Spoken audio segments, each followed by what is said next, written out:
De nuestro departamento de prensa, Montserrat Rolano. Buenos días, Monse. Muy buenos días, ¿cómo estás?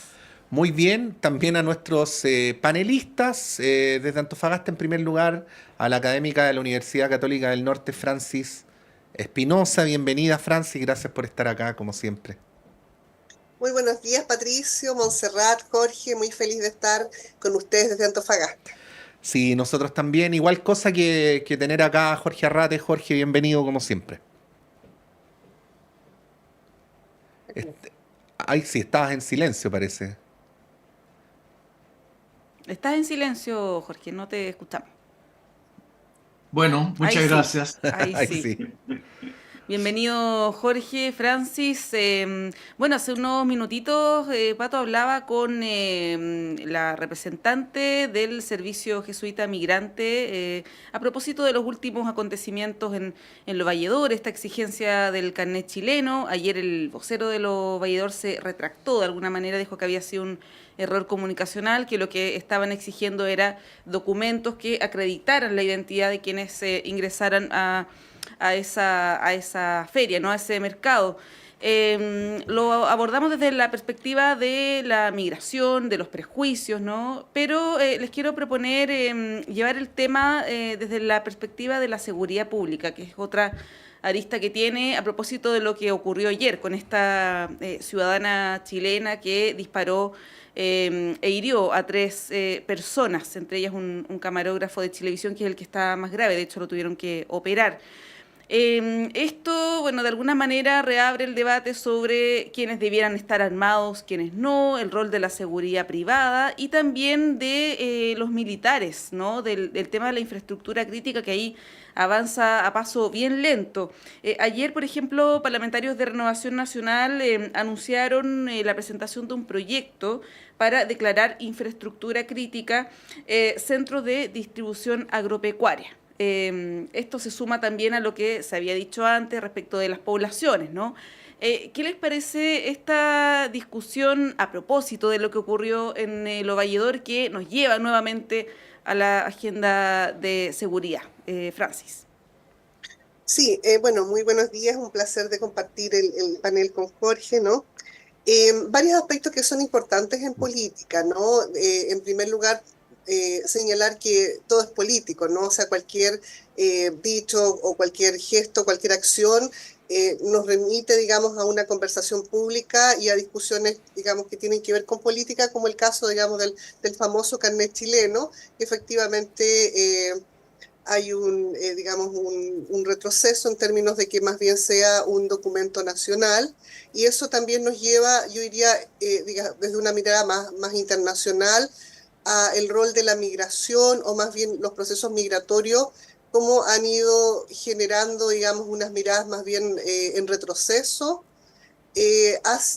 digamos, en contra de un interculturalismo, multiculturalismo, si ustedes lo quieren llamar, y cómo, digamos, cada vez se van poniendo más barreras en términos de migración, y sobre todo de migración ilegal. Entonces yo creo que ese es un punto, digamos, importante de discusión.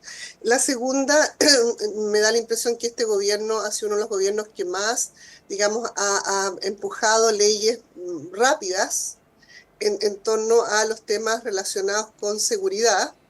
Y, digamos, finalmente a uno le queda la sensación, no solamente el gobierno, también del Parlamento, que hay toda una estrategia de contingencia, le podríamos llamar, incluso de contingencia periodística, de cómo se van empujando las discusiones y finalmente se van aprobando digamos, estas leyes, y cómo finalmente estamos volviendo a tiempos un poco del pasado, donde la seguridad, digamos, es el aspecto fundamental, y eso implica que las restricciones individuales cada vez se van reduciendo. Si eso está bien o está mal, eso podríamos entrar, digamos, en una discusión maniqueísta, tal vez, de eso, que creo que no es necesario, pero sí, a mí me parece que es importante discutir de qué manera finalmente la autoridad política nacional, no necesariamente internacional o también internacional, se deja llevar por esta contingencia. Entonces ahora sí hay que aprobar específicamente restricciones para o infraestructura crítica para centros, digamos, de provisión de alimentos, ¿no? Entonces, porque eso podríamos pensar también en los supermercados, podríamos pensar en varios espacios. Entonces, mi punto de discusión o mi hipótesis para discutir y que luego tal vez Jorge relacione con otras variables es, bueno, de qué manera la contingencia periodística pudiese ir impactando en este caso la discusión pública, que debe ser así, pero sobre todo la promulgación de leyes, que son leyes más enfocadas hacia mano dura. Sí. Bueno, este es un tema complejo, Jorge, y ahí te voy a dar la palabra más o menos en la misma línea de lo que planteaba Francis, porque evidentemente hay un problema que tiene visos de realidad, pero que también tiene una dimensión subjetiva, ¿no? Que es el tema de la seguridad. O sea, hay datos duros y al mismo tiempo las personas se sienten más seguras o menos seguras, ¿no? Y claro, esto de repente induce a políticas públicas, pero hay una retroalimentación que ayer se vio mejor que lo que se ve en otros momentos, ¿ah? Que es esta retroalimentación entre la percepción de inseguridad, los prejuicios que se construyen al respecto, pero también sobre un tema que no siempre aparece, que es la industria de la seguridad privada. O sea, hay estudios a nivel mundial que muestran cómo hay una retroalimentación que hace que finalmente en los países se gaste mucho dinero y sea muy lucrativa la contratación de alarmas, de empresas de guardia, y así sucesivamente, no necesariamente con pericia, porque no se trata de pegarle al guardia en el suelo, pero lo de ayer fue un evidente acto de impericia por parte de quien había supuestamente maniatado a la persona a la cual se le había hecho control. Bueno, ¿cómo ves todo esto desde una perspectiva más política? Eh, Mira, Patricio, yo creo que primero afirmar algunas ideas de contexto, ¿no? Mm, Una es plantear lo siguiente: vivimos en un mundo en que la asimetría en la capacidad de desplazamiento de los factores productivos para buscar las mejores oportunidades es completamente asimétrica. Mientras el capital tiene hoy día una volatilidad, una capacidad de movimiento que se opera en décimas de segundo, ujú. por la vía de las redes, de la cibernética, el trabajo está necesariamente encarnado en cuerpos.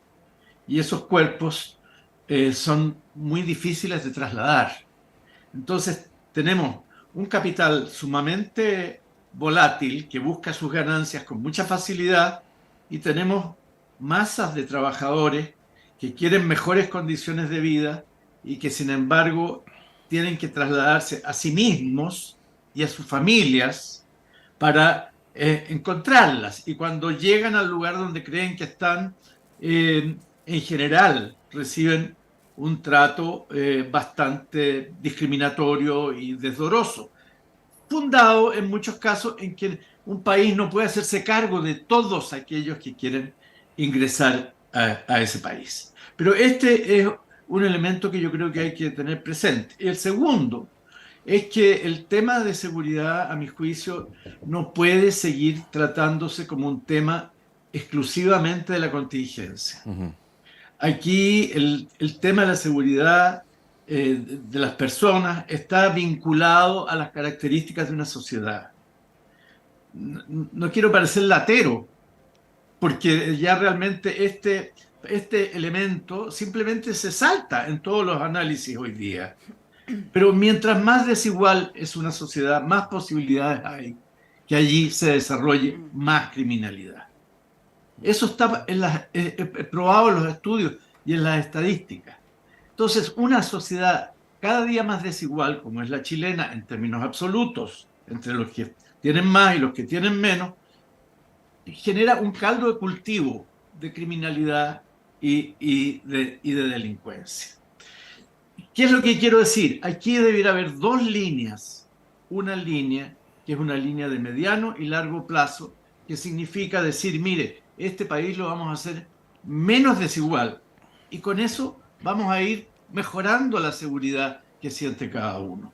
Y la segunda es la línea de contingencia que creo que en este gobierno, como decía Francis, ha tenido una preferencia, ha sido impulsada con mucho vigor, con mucho rigor por parte de las autoridades. Bueno, eso es lo que yo quería señalar.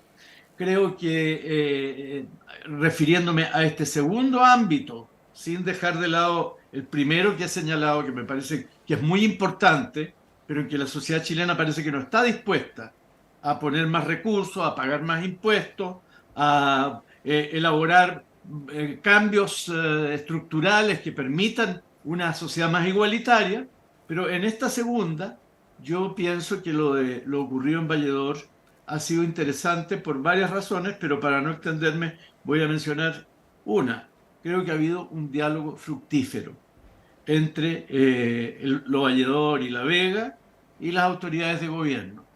Se han puesto de acuerdo, han corregido, han puesto una voluntad en común para poder avanzar en actos de buena fe. Yo creo que escuché las declaraciones después de la reunión de ayer y me pareció que los participantes habían actuado honestamente y que querían efectivamente mejorar las cosas.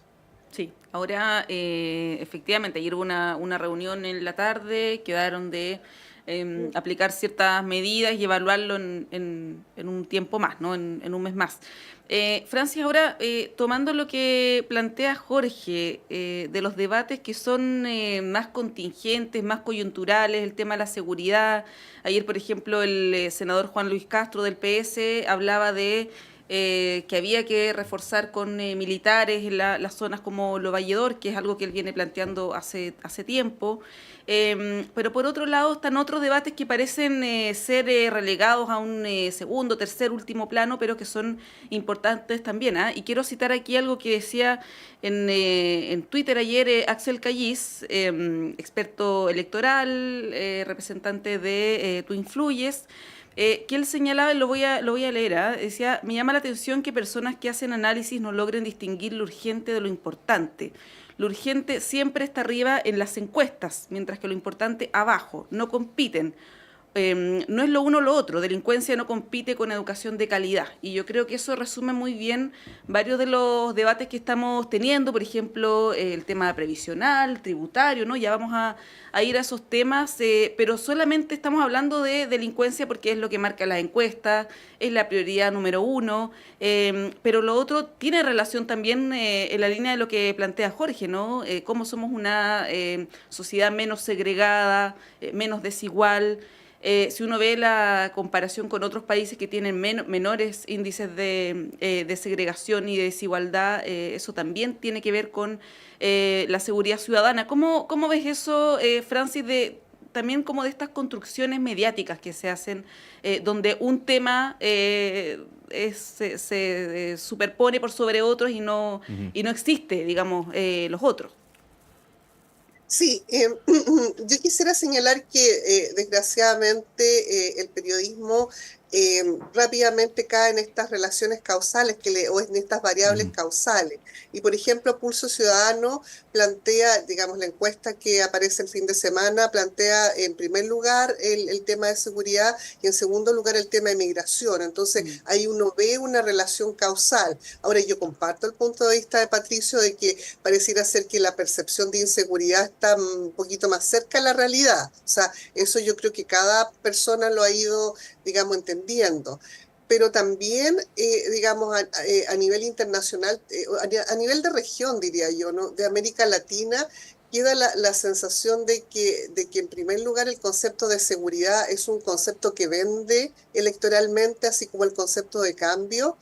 Es un concepto, digamos, que se ha instalado rápidamente con la necesidad de asumir radicalismos como la estrategia Bukele, por ejemplo, y que cada vez está siendo bien mirada incluso por gente digamos, habla de derechos humanos, pero le parece atractiva la estrategia Bukele. Entonces yo creo que tal vez ahí hay un peligro en términos de las discusiones mediáticas. O sea, no digo que no se digan, simplemente que haya tal vez más análisis. Ahora, yo también comparto lo que usted dice, Montserrat, que era la otra patita que yo tal vez le quería agregar a Jorge, el tema de la educación. Digamos, cómo la educación se debiera transformar en un motor, por una parte, valórico, pero también en un motor en que la proyección, digamos, de la calidad de vida fuera entendida a partir de la educación y no, digamos, de la apropiación fácil y rápida, es decir, en vez de, digamos, de robar, uno tendría que ir a estudiar, a eso me refiero, ¿no? Recuerdo una consigna, parece que era cubana, que decía la revolución y como el libro en la mano, algo así. Me parece que, digamos, la educación en alto, ¿no? Me parece que el tema de la educación es fundamental. Bueno, acá, digamos, yo que trabajo con la Escuelita Rebelde, por ejemplo, ellos y ellas han ido formando un modelo, no sé si será tan replicable, pero un modelo que en el fondo está instalado en los campamentos y en el fondo ese modelo implica que los niños valoran la educación por el narcotráfico que está al lado de su casa. Entonces, ¿de qué manera la educación debiera apuntar justamente a la valoración de en el fondo la calidad de vida, si es que no queremos aplicarle valores, y no necesariamente de elementos que tienen que ver con una rapidez económica, que en este caso sería el narcotráfico? Entonces, ¿de qué manera vamos construyendo sociedades más igualitarias? Yo creo que eso es una gran tarea del mundo político, en este caso de los poderes del Estado, y eso simplemente pareciera ser que siempre caemos en una relación de causa y efecto, pero también en decisiones de corto plazo. Y como para cerrar ya, valoro también, como dice Jorge, esta discusión que se dio o esta articulación entre el mundo privado y gobierno para resolver los problemas, en este caso en Lo Valledor.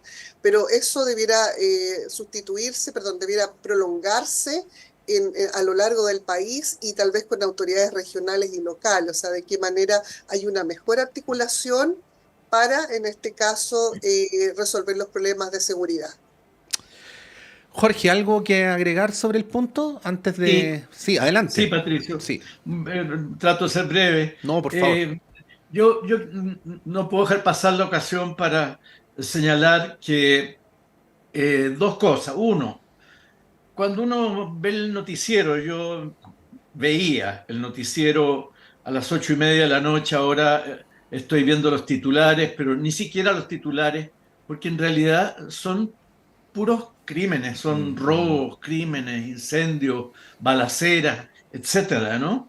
Para eso hay programas en la televisión, por cable, que son mucho más vigorosos en su contenido. Pero realmente lo que dice Francis sobre los medios de comunicación es preocupante. No puede ser que en los noticieros, mientras en el mundo hay varias guerras que están en curso, hay genocidios como el de Gaza que está en curso, nosotros pongamos los titulares de nuestros noticieros sean 2 o 3 hechos de carácter delictual. A mí me parece eso muy complicado.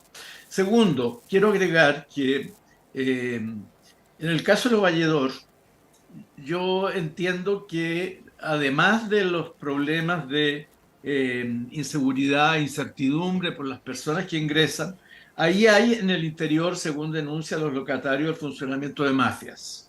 Ahí hay mafias que cobran por proteger, entre comillas, a los estacionadores de vehículos o a los locatarios de los... Es gente que está muy, muy agredida hoy día, ve muy agredida su trabajo por estas mafias que existen ahí. Entonces, yo creo que un punto central en el tema de seguridad es enfrentar el crimen organizado. Eso se está haciendo, las distintas instituciones lo están haciendo, pero hay que ser más severo todavía. Y me parece que es indispensable que particularmente los sectores de derecha pongan término al veto parlamentario que han anunciado para levantar el secreto de las cuentas bancarias. Aquí hay un doble discurso. Mucha seguridad, la seguridad de los ciudadanos, pero cuando se amenaza a tocar algo que tiene que ver con el bolsillo eventualmente, porque aquí estamos hablando de apertura del secreto bancario en casos calificados en que hay antecedentes de que allí podrían estar operando mafias de carácter criminal, ya sea en trata de personas, en tráfico de armas, en narcotráfico, en fin, y a eso se oponen. Yo creo que está bueno ya. Bueno, el eterno desafío en el cual el periodismo tiene un rol súper importante que jugar y muchas veces no lo juega, ¿no? De vincular lo puntual con lo estructural, lo de corto plazo con lo de largo plazo, en fin. Bueno, esto está como en el subtexto del espíritu de estos paneles, así que vamos a ir una pausa y a la vuelta seguimos conversando otros asuntos en este día martes.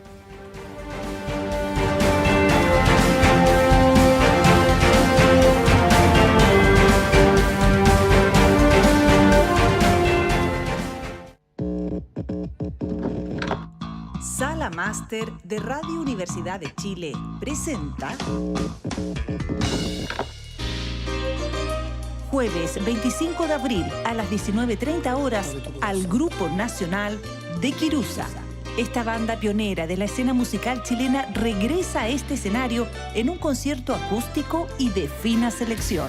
Con más de 3 décadas de trayectoria, compartiendo ritmos como el soul, hip hop, funk, new jack swing, reggae, rap, rock, fusión latinoamericana y world beat, esta agrupación se presenta en Sala Máster con un repertorio desenchufado y plagado de grandes éxitos. Los dejamos invitados a disfrutar, descubrir y compartir los sonidos y colores musicales de una de las bandas imprescindibles de nuestro país. Jueves 25 de abril, apertura de puertas 19:30 horas, inicio del show 20 horas en punto.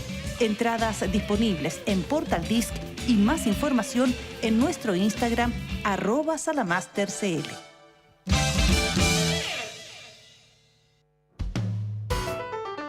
Conciencias y Educación, un programa de la Facultad de Ciencias de la Universidad de Chile dedicado a mostrar el estado de la ciencia de frontera y analizar las políticas educacionales y contenidos programáticos sobre educación científica y educación ambiental, con la conducción de la periodista Ruth Tapia y la participación del profesor Dr. Raúl Morales, decano de la Facultad de Ciencias de la Universidad de Chile.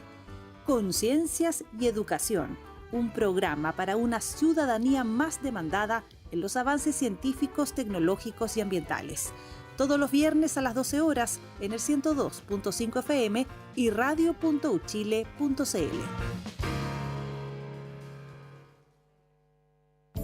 Hola, soy el periodista y locutor Luis Hernán Schwaner y quiero invitarles a compartir cada viernes a través de Radio Universidad de Chile el Último Café. El Último Café, cada viernes a las 22 horas en Radio Universidad de Chile, 102.5 FM y en nuestra señal online en www.radio.uchile.cl.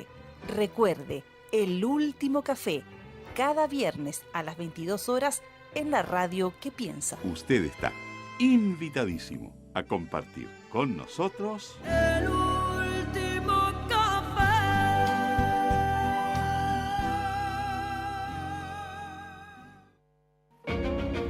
No te pierdas Debate Social, el programa de conversación y debate que analiza la realidad nacional, especialmente en el ámbito social. Conducido por Luis Mesina. Viernes 16 horas en Radio Universidad de Chile, 102.5 FM o visita radio.uchile.cl para participar en una discusión enriquecedora los viernes a las 16 horas.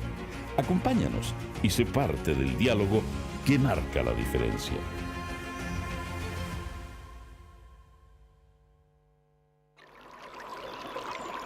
Aguas Trayén o Cascada en Mapudungún es la mejor agua purificada con tecnología de última generación. Para más información, visite su página web www.aguastrayen.com.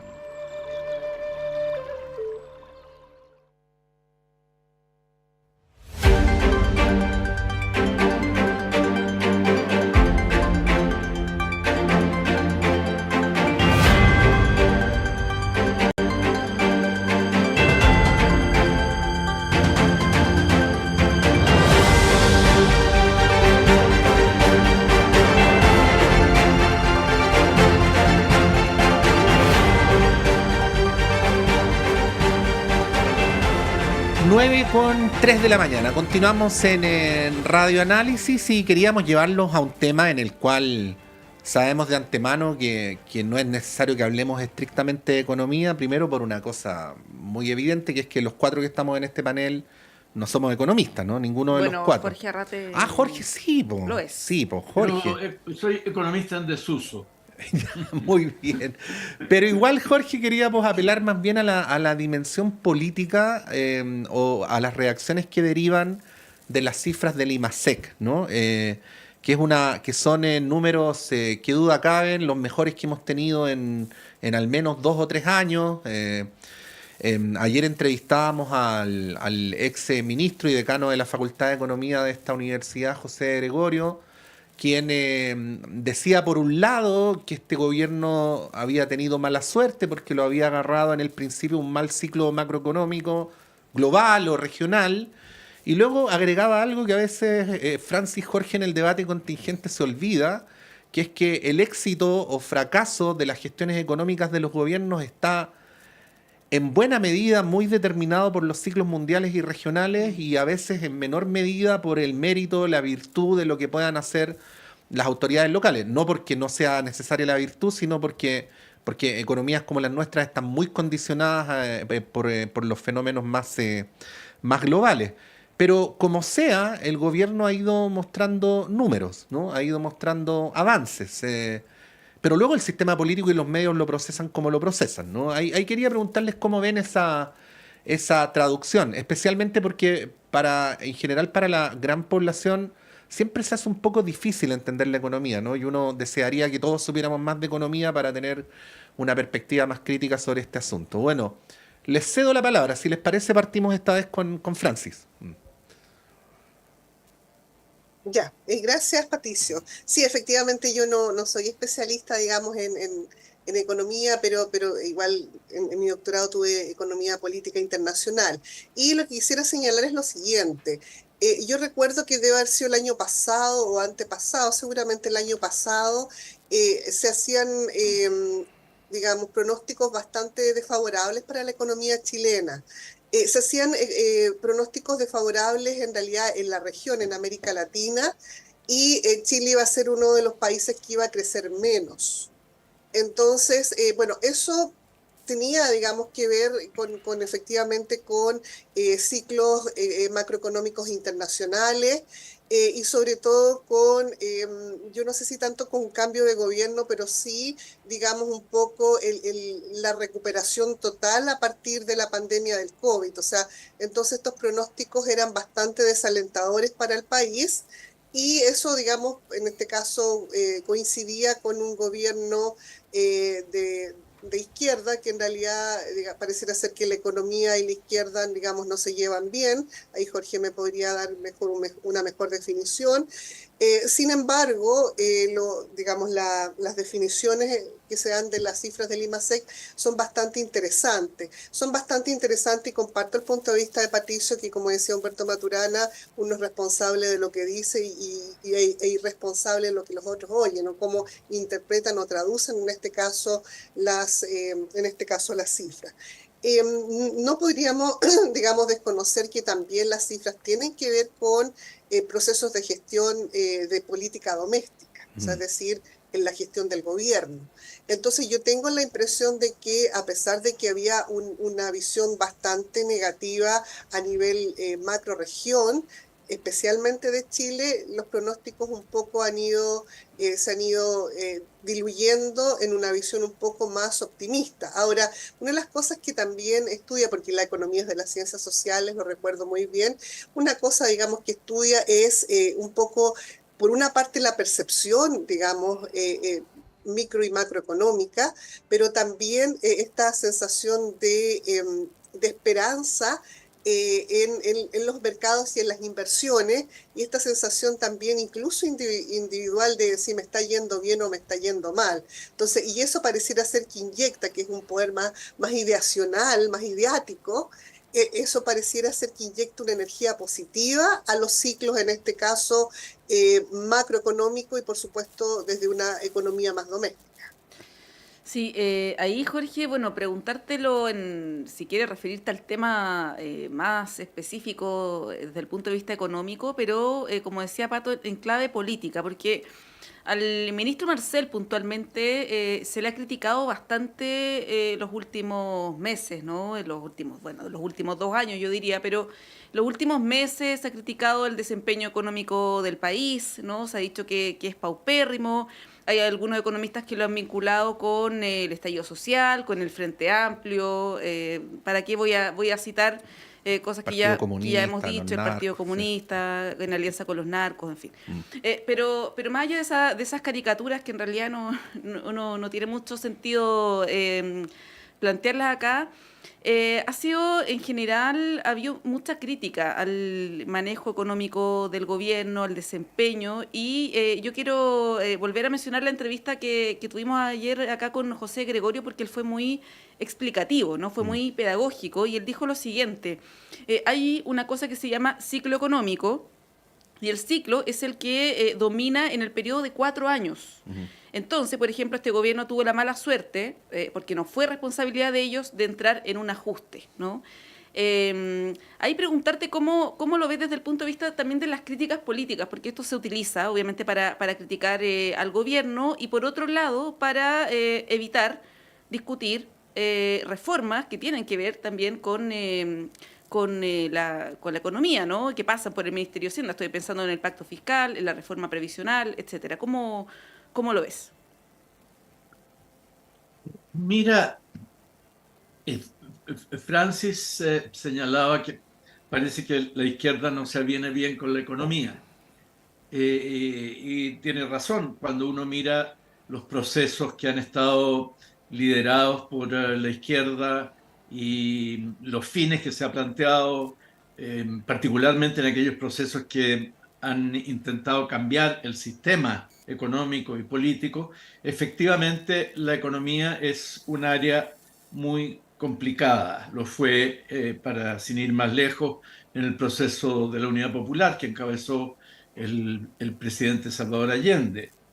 Eh, y es complicado no solo porque la economía tiene hay distintas perspectivas para mirar las variables económicas, sino también porque la economía es un tejido débil de la sociedad, donde se puede hacer mucho daño. Y cuando la política se transforma, usa la economía como instrumento para hacer daño, eso es bien tremendo. Y el caso de la Unidad Popular así fue. Aparte de los eventuales errores que se puedan haber cometido, la intervención externa en la economía los paros de empresarios, por ejemplo, el mercado negro, fueron dardos disparados contra el funcionamiento económico.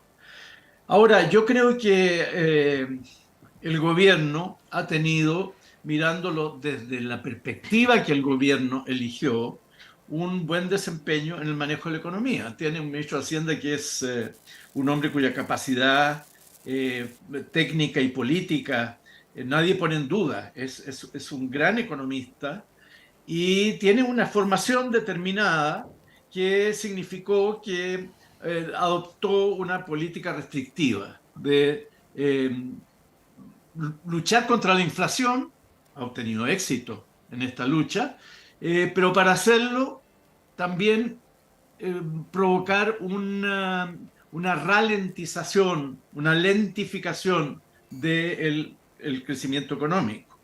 Y esto se hizo en consonancia con las políticas del Banco Central. Ambos, gobierno y Banco Central, coincidieron en esta política. Esto fue objeto de críticas, porque claro, había también otras opciones y se acusó al gobierno de estar provocando una suerte de recesión. Bueno, yo creo que el resultado del IMASEC, sin ser definitivo, porque es el resultado de un momento, tenemos que ver cómo sigue esto, está mostrando signos favorables a lo que fue la postura adoptada por Mario Marcel. Y hay que celebrar que efectivamente el país se encamine a recuperar una senda de crecimiento que ya se está reestimando por parte de todos los actores económicos, y se está hablando de un crecimiento cercano al 3%, lo que sería bastante para un país que ha crecido muy lentamente. Pero ahí está la clave de este desencuentro a veces entre la izquierda y la economía. ¿Qué pasa con el crecimiento? La izquierda no está contra el crecimiento, nosotros estamos por el crecimiento, pero estamos porque ese crecimiento tenga un destino distinto al que ha tenido en la economía chilena durante todos estos decenios. Entonces, cuando nos dicen, sí, vamos a crecer a 3%, la pregunta que alguien de izquierda se hace, dice, ¿a dónde va a ir ese 3%? Y el problema es que ese delta, ese aumento, esa mayor disponibilidad de recursos en nuestro país ha ido a dar a los bolsillos de los que más tienen, y solo una parte más pequeña a los que menos tienen. Entonces, el crecimiento sí, pero crecimiento ¿para qué?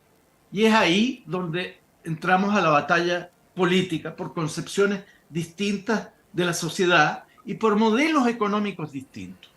Yo creo que aquí el modelo económico que Chile optó durante la dictadura fue el de la total apertura. Por eso la economía chilena es tan frágil. Por eso el ciclo económico es tan importante. Porque nosotros fuimos y somos uno de los países que tienen menos protección en relación con el exterior. Ahí tienen ustedes Huachipato y las bolas de acero para la molienda. Eso es así porque se optó por ese modelo. Ese fue y las pocas reacciones que ha habido frente a eso es la política del litio, por ejemplo, en que el gobierno ha planteado la necesidad de que haya elaboración y agregar valor en nuestro país. Ese es otro modelo. Ese es un modelo que apuesta más por el valor agregado, por la reindustrialización, por una política distinta a la de los mercados completamente abiertos como tiene Chile hoy día. Bueno, queremos llevarles a otro tema, volviendo o continuando quizás con la discusión política, Francis, que es la querella presentada ayer por el exdiputado y ministro Giorgio Jackson contra 23 diputados de la UDI. Es una demanda, porque ya se había querellado antes. La demanda es personal a cada uno de ellos. A cada uno de ellos, ¿ya? Yo ya hablé más temprano del tema, así que no quiero agregar mucho. Simplemente quiero leer la carta de julio pasado, ¿ya? Y luego les doy la palabra. Dice, en julio, carta enviada al presidente de la República, Gabriel Boric, lo siguiente, firmada por estos 23 parlamentarios. Resulta absolutamente inevitable relacionar el robo de computadores con el denominado caso Convenios, en el que la Fiscalía investiga la posible defraudación de más de 14.000 millones de pesos por parte de distintas fundaciones como Democracia Viva y Urbanismo Social, que están directamente vinculadas con partidos políticos, entre ellos Revolución Democrática, que precisamente fue fundado por el ministro de Desarrollo Social. Por tal razón, abstrayéndose de la amistad que mantiene con él, solicitamos decida remover en el más breve plazo posible, idealmente dentro de las siguientes 48 horas, al señor Giorgio Jackson Drago, sin importar que aún no exista un sucesor para el cargo, ni que actualmente usted se encuentre de gira en el extranjero.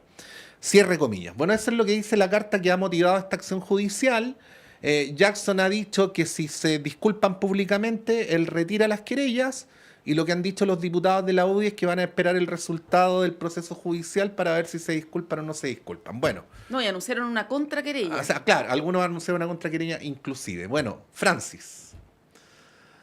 Sí, bueno, también una problemática que tiene varias aristas. O sea, por lo de pronto el caso Convenio ha sido, digamos, prácticamente el caso cabal o el gate, ¿no?, de este gobierno. Entonces, pareciera ser que es una bomba que ha tirado muchas esquirlas y que todavía, digamos, sigue impactando. Eso por lo de pronto.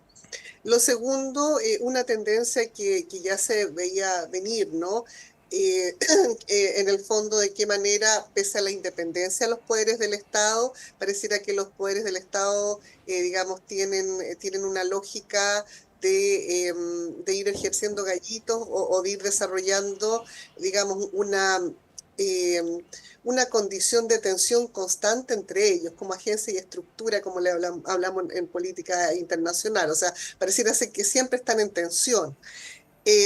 Y lo veíamos incluso en algunos gobiernos con el Poder Judicial y el Ejecutivo, y ahora más claramente en el caso del el Poder Legislativo y el Ejecutivo.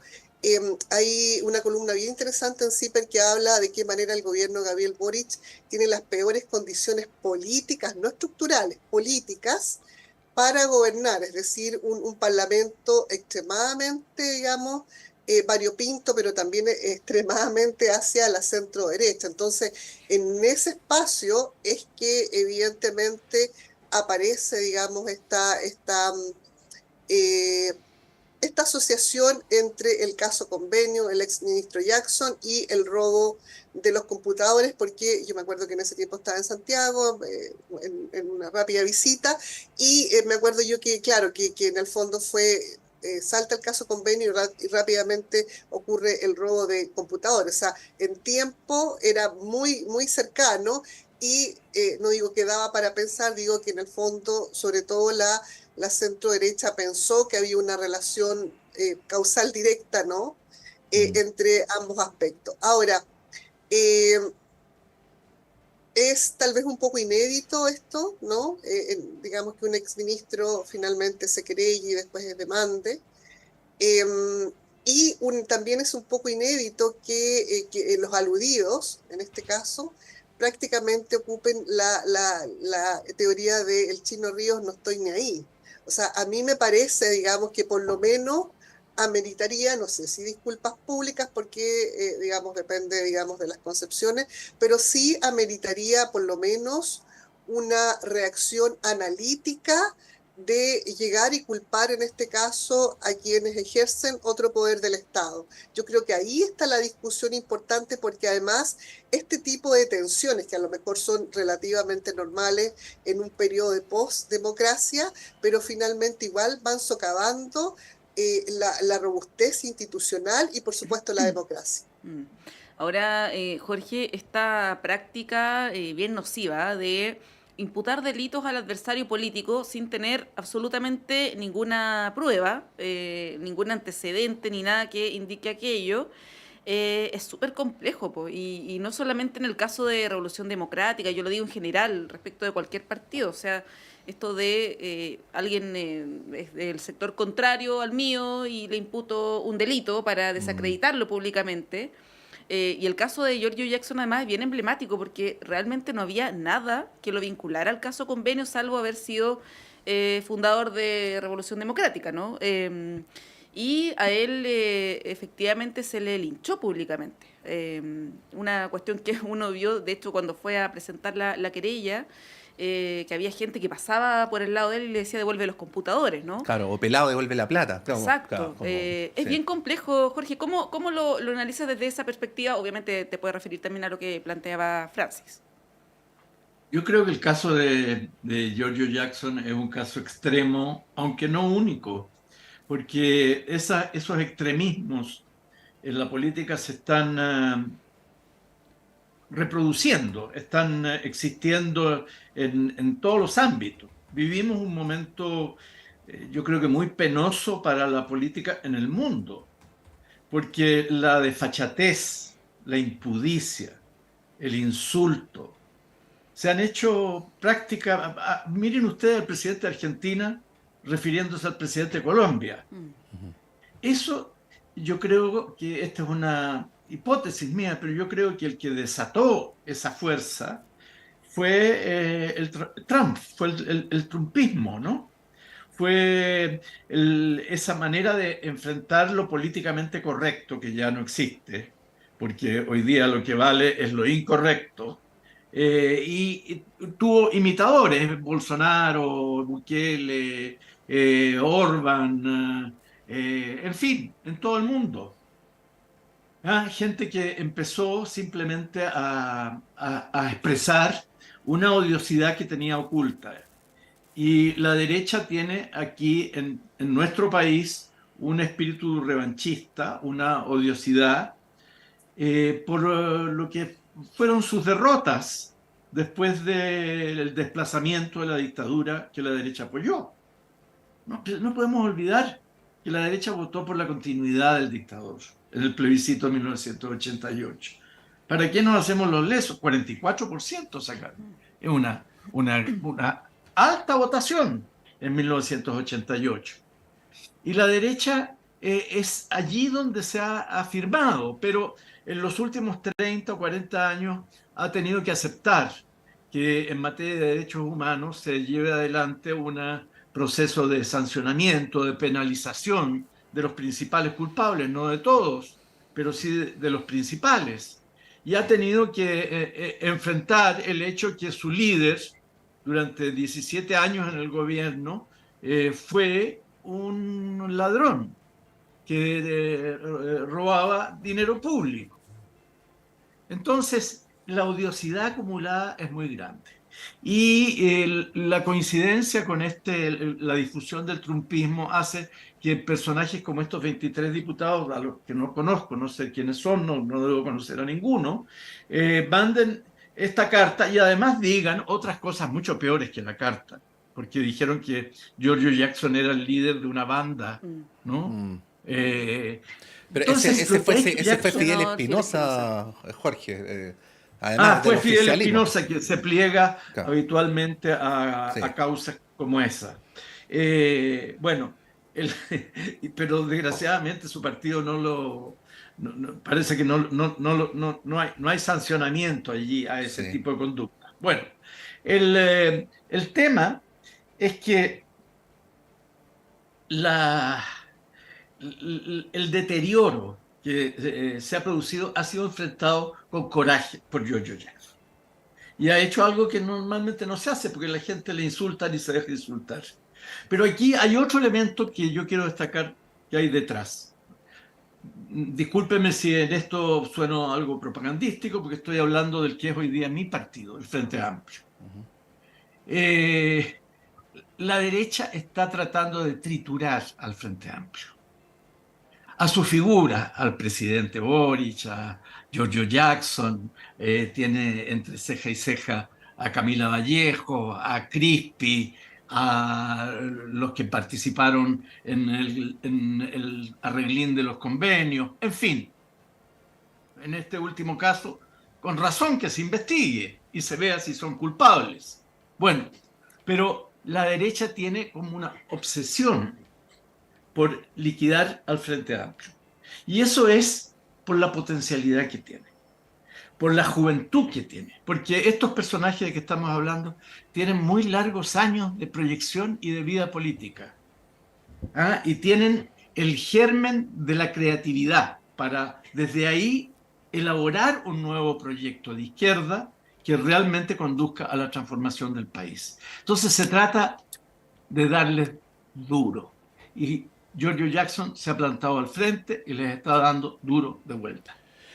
Bueno, se nos está acabando el tiempo. Vamos a alcanzar a hacer solo una repasada por esto, que va a ser uno de los temas del día. Así que vamos ahí a pedirles brevemente a Francis y a Jorge su apreciación sobre el tema. Y que es que finalmente el Ministerio Público ha anunciado la presentación de una solicitud de formalización contra el alcalde de Recoleta, Daniel Jadue. Son 4 los delitos que se le imputan: cohecho, fraude al fisco, estafa y administración desleal. Y los 4 ocurren, Francis, Jorge, en el contexto de la formación de la institucionalidad de la Asociación de Farmacias Populares, que no existía, ¿no? Entonces, tiene esto que ver en parte con la creación de una institucionalidad que no existía, pero entre medio sostiene el Ministerio Público, en la misma línea de lo que planteaba el presidente del Consejo de Defensa del Estado hace pocos días, que hay una investigación que ha durado 2 años y que ha llevado a tener antecedentes verosímiles para dar este paso que evidentemente tiene connotaciones judiciales, pero tanto más connotaciones políticas, ¿no? Bueno, quería preguntarles así a priori su apreciación sobre el tema. Obviamente durante el día lo vamos a seguir desarrollando. Franci. Sí, la verdad es que tampoco tengo tanta información, ¿no? Pero solamente generar, digamos, la discusión a partir de dos variables. En primer lugar, yo no sé si está tan de acuerdo con la opinión anterior de Jorge con respecto a esta trituración del Frente Amplio, porque pareciera ser que el Frente Amplio se expone digamos, o sea, se expone a esta trituración también. Y yo creo yo creo que hay un anticomunismo, digamos, y me da la impresión que es un anticomunismo que ya se está expandiendo incluso a niveles micro. Algunas experiencias tal vez en Antofagasta. Eso por una parte, o sea, no digo, digamos, que uno pudiese decir, bueno, la Defensoría está equivocada y es un anticomunismo, pero creo que hay una lógica anticomunista que ya incluso se vuelve desgastante, agotadora. Pero por otra parte, que es la variable, y con esto cierro, de qué manera los municipios se transforman en entes que son mirados desde una perspectiva, digamos, de prácticas de mala gobernanza y corrupción. Yo creo que es importante en este caso que la robustez institucional le ponga ojo a los municipios. Lo curioso es que muchos de los municipios, ahí comparto con Jorge, cuestionados son de derecha, por ejemplo, entonces, pero ahí no habría que ponerlo tanto en los medios de comunicación, ¿no? Entonces, ¿de qué manera podemos discutir el tema de probidad? En este caso, a lo mejor el famoso, digamos, la teoría Toá digamos, la presunción Toá, ¿no? La probidad en relación a la gobernanza de los municipios. Sí, ahí Jorge, muy breve, a propósito de la mención que hacías del Frente Amplio, si hay algo que se debe destacar de lo que hizo el Frente Amplio, particularmente RD, con el caso Democracia Viva, es que suspendió militancia, expulsó a sus militantes de los partidos, incluso antes de la formalización. Y ahí uno se pregunta qué es lo que va a hacer el Partido Comunista, porque Lautaro Carmona, la semana pasada, calificó de activista al presidente del Consejo de Defensa del Estado por anunciar una querella en contra de Daniel Jadwe. Da la impresión que el PC, al menos, tendría una actitud distinta a la que tenía el Frente Amplio respecto de estos casos de presunta corrupción. ¿Cómo lo ves? Bueno, no lo sé, en realidad. Tenemos que ver cómo va a reaccionar el Partido Comunista. Pero quiero hacer dos anotaciones a lo que decía Francis. Primero, el anticomunismo en nuestro país es una enfermedad, es un virus. Estoy totalmente de acuerdo. No es comparable en realidad todavía la batida contra el Frente Amplio a la batida que es base de cualquier argumentación de parte de la derecha en Chile, que es el anticomunismo. Es verdaderamente a veces divertido, pero la mayor parte de las veces resulta penoso o vergonzoso. Ahora, la segunda observación es que sí, yo creo que a veces, como todos los partidos, el Frente Amplio se expone, pero no creo que Giorgio Jackson se haya expuesto al ataque de que fue víctima. Creo que fue un ataque muy inmerecido. Sobre Daniel Jadwe, yo tengo en muy alto concepto lo que ha hecho Daniel Jadwe en el municipio de Recoleta. No voy a enumerarlo ahora porque todos lo sabemos. Desde ya la creación de las farmacias populares fue un punto de inflexión, fue un momento extraordinariamente importante en el desarrollo de los municipios. La prueba es que muchos imitaron este gesto que inventó, por así decirlo, el alcalde Daniel Jadwe, y por eso merece todo el reconocimiento. Yo no sé qué es lo que cómo va a ser la reacción de su partido frente a esto. Mi sensación personal es que se trata de una forma de persecución. Se trata de un momento de expresión de odiosidad. Pero si el Ministerio Público ha decidido hacer esta acusación, tendrá que probarla y hacerse responsable de hacerlo. Bueno, afortunadamente para eso está la acción de la justicia, así es que vamos a ver de qué manera... Las instituciones funcionan, Patricio. El problema es que funcionan a favor de quién. Esa es la pregunta. Bueno, ese es otro tema que no vamos a alcanzar a tratarlo ahora, pero indudablemente vamos a ver cómo continúa este asunto y también cuáles son los señalamientos que va a hacer el alcalde Jadwe al respecto, porque esta información así de precisa aparece recién ahora y no hemos tenido ni la respuesta política ni la judicial del alcalde, que seguramente también la vamos a conocer durante el día de hoy. Francis Espinosa, muchas gracias por haber estado acá. Muchas gracias, un saludo desde Antofagasta para todos. Y muchas gracias, Jorge, que estés muy bien. No, muchas gracias. Con Montserrat Rolano vamos a un breve alto y a la vuelta Claudio Medrano con una muy entretenida, interesante entrevista sobre algo que va a ocurrir en los próximos días en nuestra sala máster. Vamos y volvemos.